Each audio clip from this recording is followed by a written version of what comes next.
Hello Dungeon Masters! Have you ever lost your confidence in the middle of an intense D&D session? You're not alone. Many of us occasionally stumble when we describe a scene. Sometimes we feel unprepared to respond to the unpredictable actions of our players. Other times we forget to communicate an important clue to the people around the table.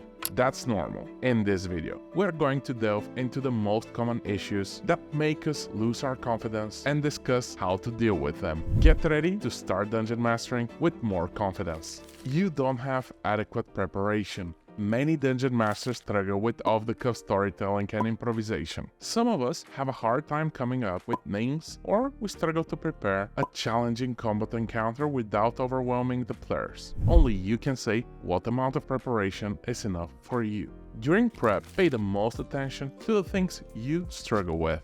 Make sure you note down any key scenes you would like to see happen during the game, but don't force them in if the session takes a different path. Always keep a short list with appropriate NPC names. Prepare interesting fights that will push the characters to their limits, but also feel fair. Once they're mechanically balanced, you can reskin them according to what develops on the table. The bandits on the road might turn into an assassination squad or a gang of undead adventurers in the middle of a dungeon. My sessions usually last about 4 hours. I usually aim to fit all of my prep in a 1-hour window, but you shouldn't feel constrained by this. Spend as much time as you need to feel like the prepared material is enough to fit with most situations with only minor adjustments. You might lose your confidence when you feel the players are getting bored during the session. First, let me say this. Don't second guess yourself too much. If everyone keeps coming back to the game session after session,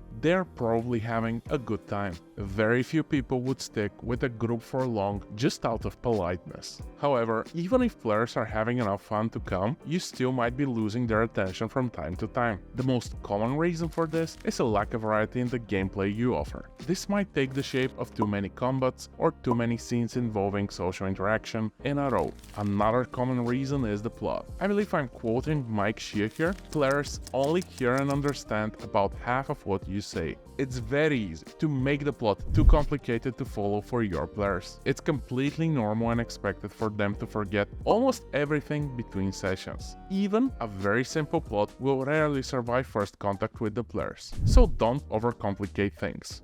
Maybe you lack confidence because you don't understand your players' motivations. The players around the table matter a lot more than their characters, the villains, or even the entire game world. If you want to consistently have a good time, you will do well to understand what gives them joy and what motivates them to play a tabletop RPG. Robin Laws has a great breakdown of player archetypes. You can also find a great list in the 4th edition Dungeon Master's Guide. Some people are there to have a good time with their friends and roll some dice. Others want to explore the deep lore behind every NPC and the factions they represent. Pay attention to each player. Look at what they engage with most, what makes their eyes twinkle. Do your best to address most of these preferences during the scenes of your session. And of course, don't forget to include the stuff you like in there as well. If you're not having fun as the DM, I can guarantee the players will notice. You lose your confidence because you're overloading yourself with too much information.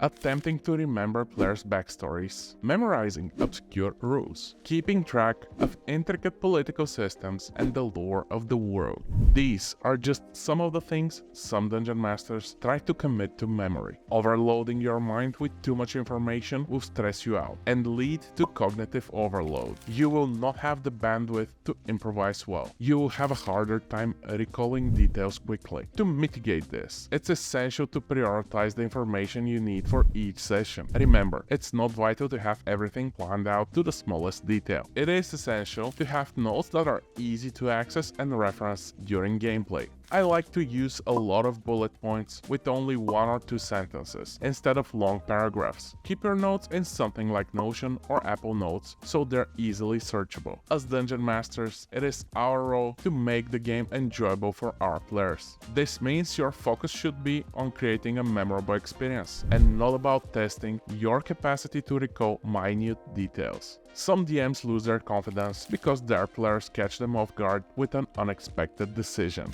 The fact that players have the freedom to go in any direction is the reason tabletop RPGs are so different to video games. When this happens, you basically have three options. You can gently guide the players to the content you've prepared for the session and prepare for what they wanted to explore next time. If true improvisation causes you too much anxiety, you can be completely open about it with your players. Guys, this is what I have prepared for today. I will prepare the area you're interested in more detail for next session. Your second option is to repurpose as much as you can from the content you prepare to fit into the new and unexpected direction. The third option is to improvise completely new content. If I'm being completely honest, that's how some of my most memorable games as a Dungeon Master happened. If you still struggle with DMing with confidence, don't despair. Mastering this beautiful craft is a lifelong journey. Another great way to improve your sessions is to have a great start. Learn more by watching this video.